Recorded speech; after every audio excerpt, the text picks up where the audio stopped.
They're not going to let you just walk, but there might be another way.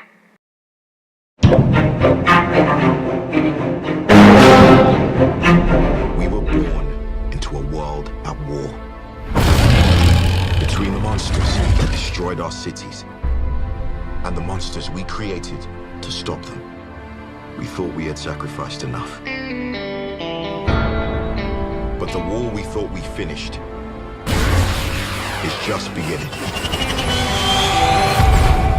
And the only thing standing in front of the apocalypse is us.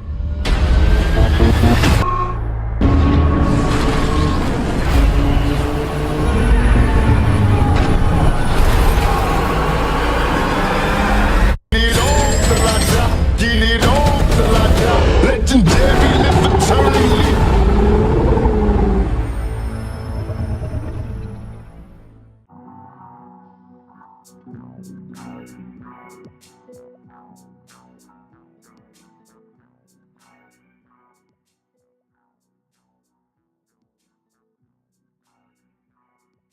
This is Brian with ScreenFiles.com and Review. What I'm looking at today is a movie that I've been avoiding watching. And the reason I've avoided watching is that the original was directed by Guillermo del Toro, one of my favorite directors, and the movie is such a labor of love. And that's the best way to describe it, because plot-wise, it's relatively thin. It's a movie I enjoy, but it's by no means a great movie. But as I said, it's a labor of love for Del Toro, and his love is on every bit of the screen. It's a remarkable movie to look at. It's gorgeous, it's interesting, and it shows. It's a very warm, a very life-affirming movie, despite the fact it's about giant monsters and the robots that punch them. So when I heard that Del Toro wasn't coming back for the sequel, that kind of bothered me. Now keep in mind, this is on top of him not being given the money to finish Hellboy 3, which would have completed the trilogy. So it almost felt to me like he was being just taken for granted by Hollywood, and that bothered me. And so, as I said, to learn that someone else was directing a sequel to Pacific Rim immediately turned me off. I later found out that that director was Stephen DeKnight, though, who is really talented, and I've had conversations with him on Twitter. A really great guy. So I figured, why not? Let's give it a try, see what it's like. And having watched it, it's okay. It's not, I don't think it's as good as the first movie, but it's okay. But you have to keep some things in mind. If you go into Pacific Rim Uprising expecting a sequel to Pacific Rim, then you're not going to enjoy it much. Because it expands the Pacific Rim universe in certain ways that I think aren't terribly in line with the original movie. And it's also a more complex movie in numerous ways. And that complexity doesn't work to its benefit. The original Pacific Rim was relatively simple. Humanity on a brink, attacked by giant monsters, build robots to fight giant monsters. Done. That's the heart of that movie. This movie is a little more complex. You have various plot threads that are thrown around, and they're not terribly satisfying for the most part. In other words, if the movie had cut the girl who had built the Scrapper Jaeger, not necessary. The idea that you have these young trainees, also not necessary. It seems to be taking on, and I actually noticed this in the adverts for the movie when it came out, it seems to be taking on this very young adult feel, and I didn't appreciate that. It's not that, again, if you do it right, it doesn't matter. It wasn't particularly done right in this instance, and it just felt like add-ons and just unnecessary baggage complicating the movie. But as I said, Pacific Rim Uprising is not a terrible movie. It's not even a bad movie. It's actually pretty decent.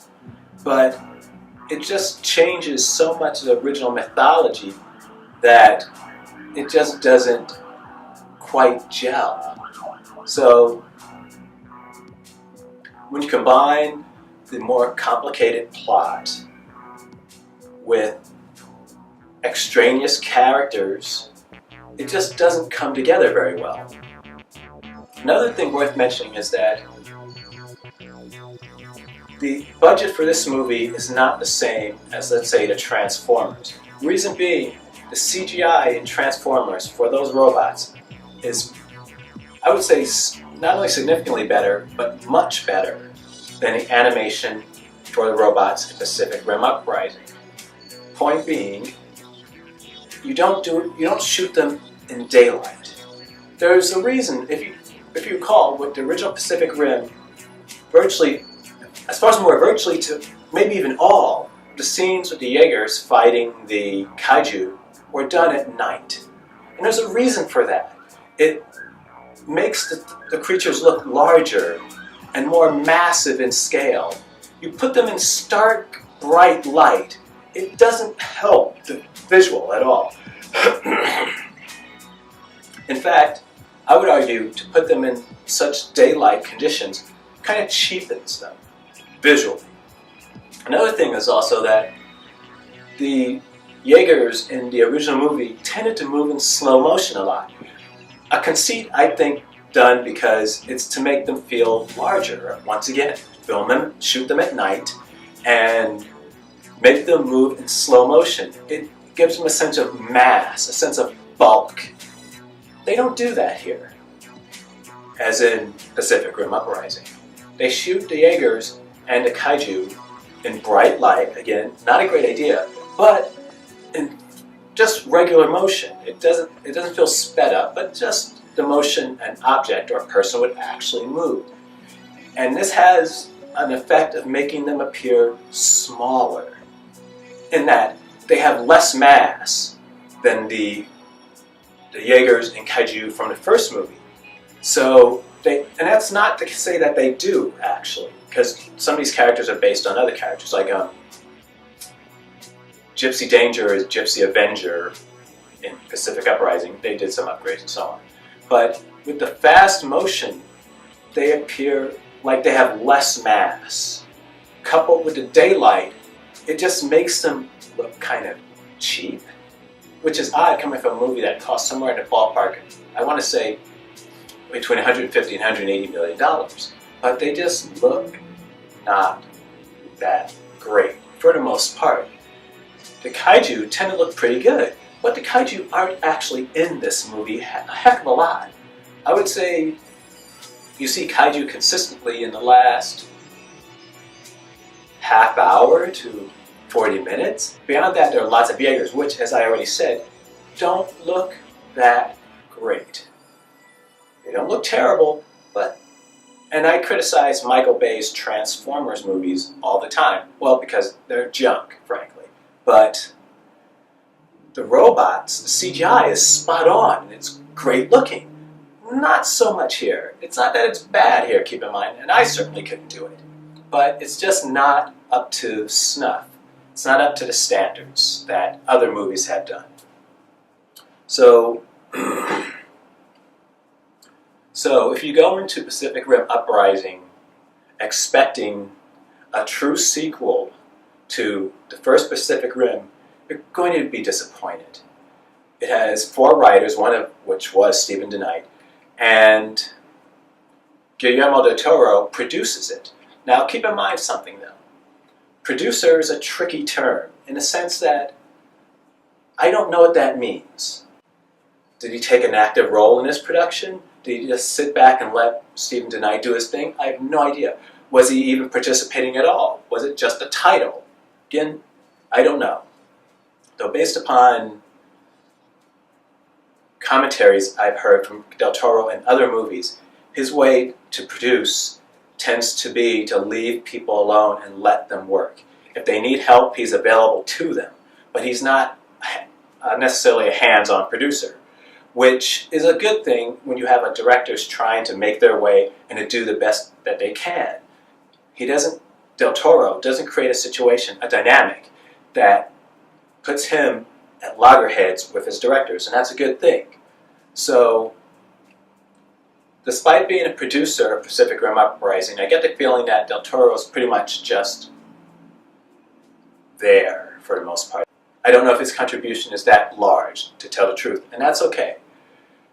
If you take Pacific Rim Uprising for what it is, an entirely different animal, uses the same characters for the most part from Pacific Rim, but it is not a sequel. Not really. It has the same name, Pacific Rim Uprising, but it's not a sequel, at least not a faithful sequel anyway. And so, if you take it from that perspective, you will probably enjoy it.